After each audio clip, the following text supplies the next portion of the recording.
The reason I wanted to pick up on it is maybe a problem that you don't expect to have with an 8-year-old. Alfie goes into a challenge, he gets hurt. I didn't quite know what had happened in that moment, but he lands straight legged and sort of jars it. He's crying upset, obviously in true arsehole fashion. I just tell him to get up, and I didn't feel that instinct to want to help him up. I just wanted him to toughen up, but he was upset and he was hurt, and I didn't do anything. So I'm asking any parents out there, when have you been in a situation when your child has actually had a proper injury and got hurt, and how did you react? Mike, do you remember much of the incident of him getting hurt and my reaction?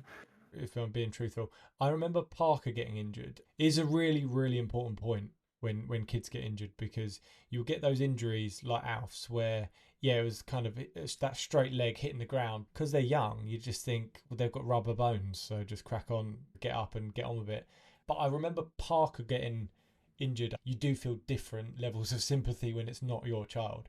But when there is a physical element of the injury, you do notice it more and you treat it differently. I was conscious of how I'd shown absolutely no sympathy to Alf. And then we get in the car, he's upset. He said, "You're mean, you didn't see if I was okay."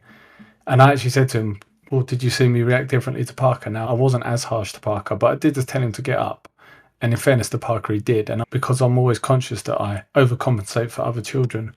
And I do think kids need to learn that in a game of football, you're going to get hurt and you've got to get up and get on with it. And that instant shock is obviously what upsets them, but then they just need to get on with it. But on reflection, again, probably not the best way that I handled the situation.